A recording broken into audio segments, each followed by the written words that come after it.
Let's go, man. 2-0 this season. Oh. Wrong cap. My bad. What is up, everyone? Only Diaz here. Today, I'm going to share my reaction and a few thoughts about the Sunday Night Football game that the Miami Dolphins had complete control over the New England Patriots. With that win, that makes the Miami Dolphins the only undefeated team in the AFC East and puts them one game ahead of the Jets and the Buffalo Bills. I think 2-0 is a great start for us because we go back home to start off our home opener against the Denver Broncos, who have been slipping still with Russell Wilson, and they didn't put much effort against the Commanders yesterday. Before we get on to the game recap, make sure to like and subscribe. Thank you very much for 500 subscribers on the channel, ladies and gentlemen. That means a whole lot to me. Hopefully we can reach 1K soon. I know we can because the shorts and the video's been doing pretty well, including the I Show Speed reaction and the week 1 reaction when I reacted to the end game versus the Chargers. But anyways, expect the Q&A video coming up with details, and don't put your questions just yet. Save it for when I upload the Q&A video, rules and details how it will go.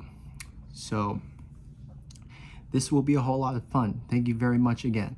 And let's get started.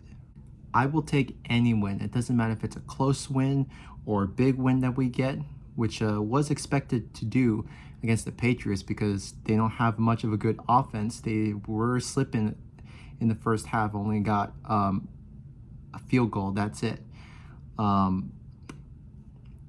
Every win counts.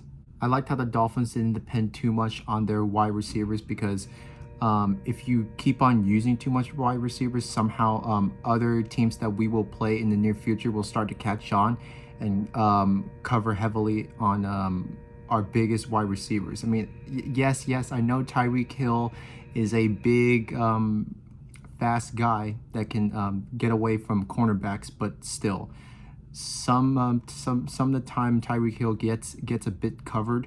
So yeah, I like them playing conservative right here.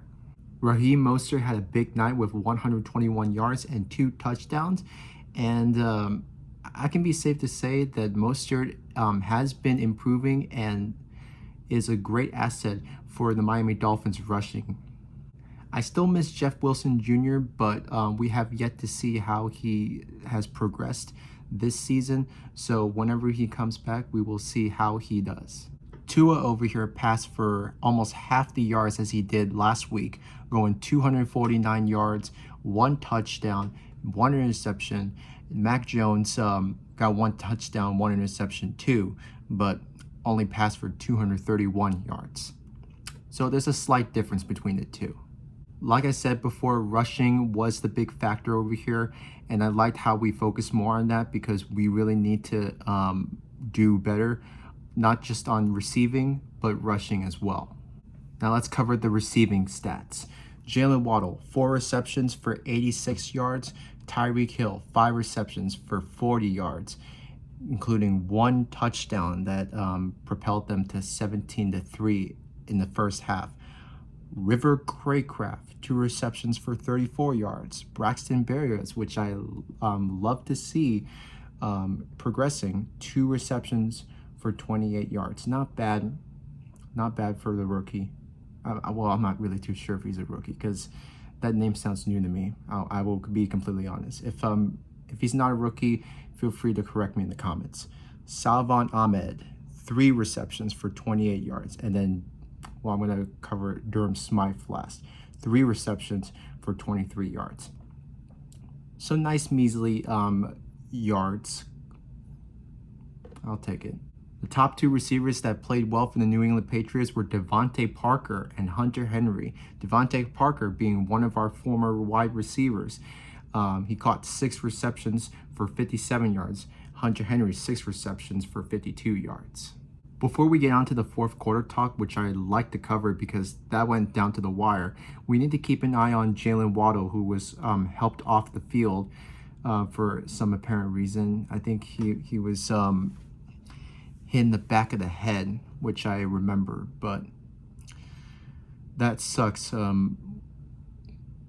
If there needs to be less playing time on him, do so, because that gives us more room to like test our other wide receivers. I do like Berrios and Craycraft. They are great options for Tua to use.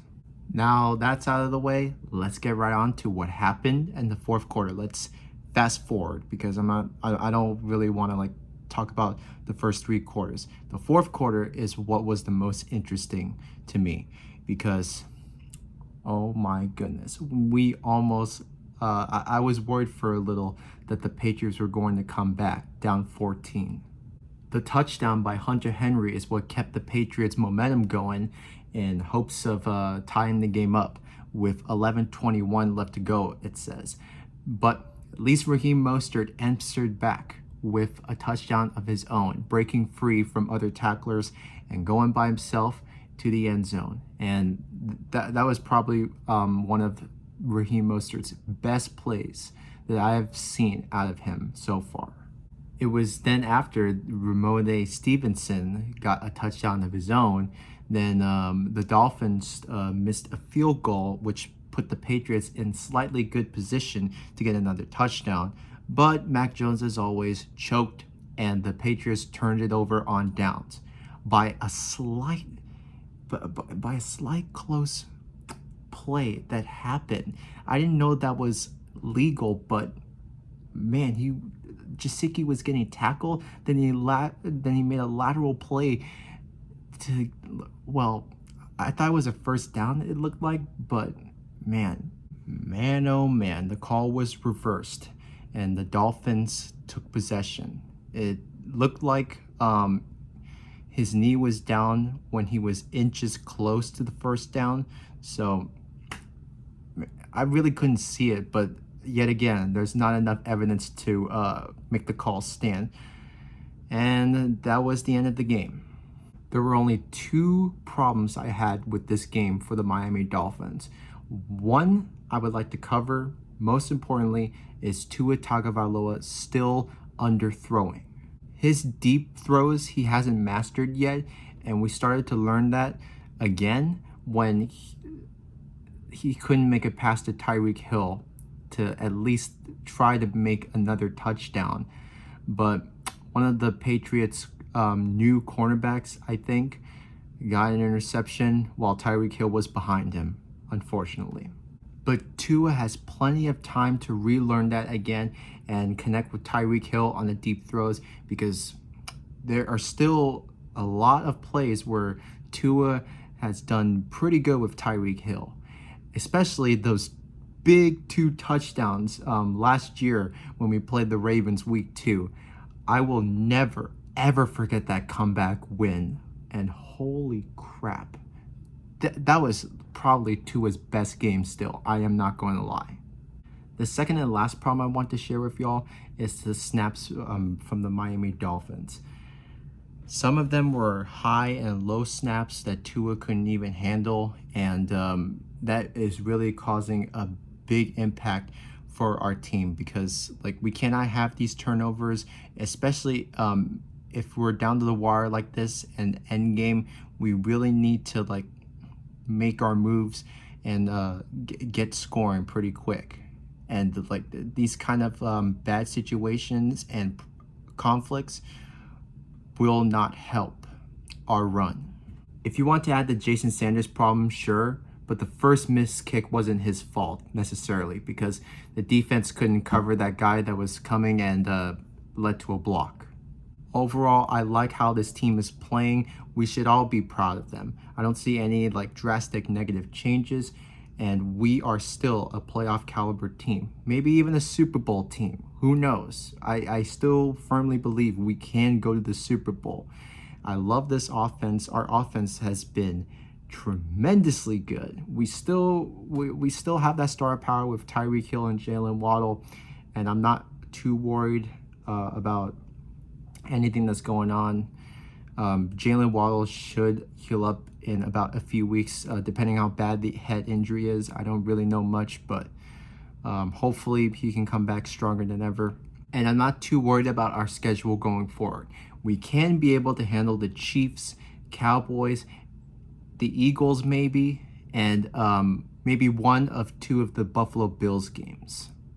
That will do it, ladies and gentlemen. Just want to get this short video in before it's too late. Thank you very much for watching. Again, thank you for helping me hit 500 subscribers. If you guys are new again, make sure to hit the like and subscribe button, because I will be doing more Dolphins games reactions in the near future. Hopefully I can cover next week's game, Dolphins versus the Broncos, but I'll be over at my dad's house, unfortunately, while that game's happening. But if I will make time, I will make time. But if I can't, well, I'll try to do what I can. God bless y'all, and until next time, fins up. Let's go 3-0 again.